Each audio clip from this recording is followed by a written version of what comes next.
In 2017, one of the largest and oldest parkour organizations in the world, Parkour Generations, tried to expand its global network of affiliates to Scotland, involving one of the most recognizable Scottish coaches at that time. But this potentially successful project that could have had a huge positive impact on the Scottish parkour community quickly and quietly disappeared. Well, to see why, let's look at the unfortunate failure of PKGEN Glasgow. Parkour Generations was set up in 2005 with the sole purpose of building better people through the transformative movement discipline known as parkour. To do this, they provide coaching and consultation, performances, presentations to government bodies, films, equipment designs, and in 2008 set up the ADAPT qualifications framework, which is recognized all around the world. Since initially becoming established in England, Parkour Generations has expanded its network to America, South Korea, and Brazil. They are probably one of the only parkour organizations that's still successful in its promotion of old school parkour, and throughout the years had attempted to partner with one of the biggest Scottish parkour organizations, Glasgow Parkour Coaching. The founder of GPC, Chris Grant, and one of the key figures behind Parkour Generations, Dan Edwards, go way back and used to train together and communicate way before either organization was in existence. However, at the height of GPC, there was no need or want to join with Parkour Generations or start up a new parkour coaching service in Glasgow. But this all changed in 2017. Between 2014 and mid-2017, Chris Grant moved to Shetland, and 1 year into his move, decided to condense Glasgow parkour coaching down. As he had a full-time job on the island, he was finding it difficult to manage this and the accounts and admin for GPC at the same time. So he kept hold of GPC as an organization, but told the other coaches in Glasgow that it was up to them what happened to the classes and ongoing projects. Classes continued to run with different coaches, either under the individual coach names or as entirely new coaching organizations. And when Chris returned to Glasgow in 2017, the only official GPC project that was still running was Run Free Jamaica.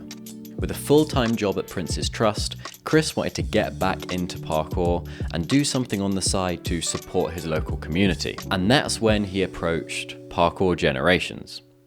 Starting up GPC again or creating an entirely new company alongside the full-time job would have been a huge hassle for Chris.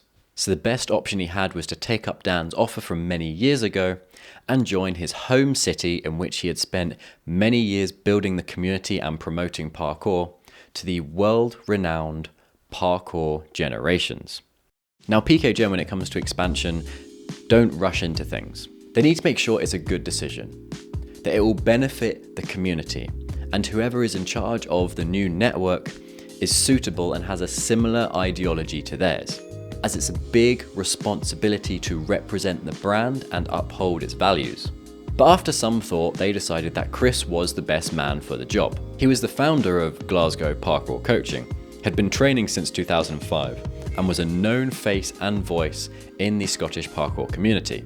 So they agreed to support him, and the creation of Parkour Generations Glasgow began.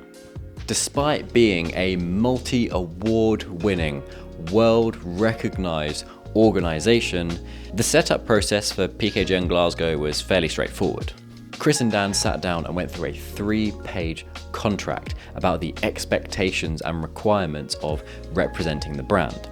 They then provided Chris with t-shirts and a base website that he could personalize and clean up, and then organized a photo shoot with famous parkour photographers Andy Day and Zeno Watson.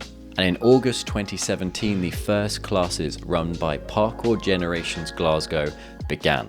In January 2018, Chris took up a small role in PKGEN's Parkour for Schools department, which he continued to run alongside PKGEN Glasgow until February 2020. In May and June 2018, Chris promoted the classes and sport through a Glasgow Live article, workshops at the Sweat It Festival with Scott Houston and Angie Rupp, and with a small piece by STV Live at 5.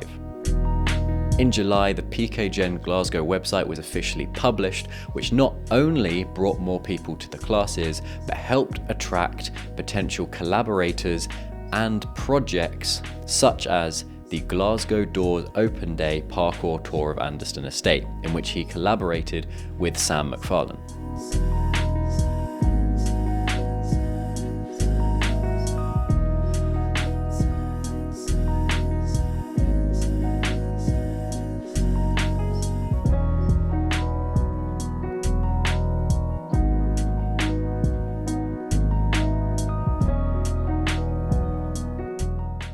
Now, as you might be able to tell, Parkour Generations Glasgow failed to go much further than this. By February 2020, Chris had had a lot of commitments with his mental health work and didn't have the time to run Parkour for Schools or PKGEN Glasgow alongside it anymore. With no one else in the running or in Parkour Generations' eyes suitable enough to replace Chris, PKGEN Glasgow quietly faded away with no trace of it left online other than the Live at 5 video and a few social media posts. Thank you for watching this documentary on the story behind Parkour Generations Glasgow. I hope you enjoyed it and learned something new. My next documentary will be about the huge parkour display that took place in Glasgow in 2018. See you around.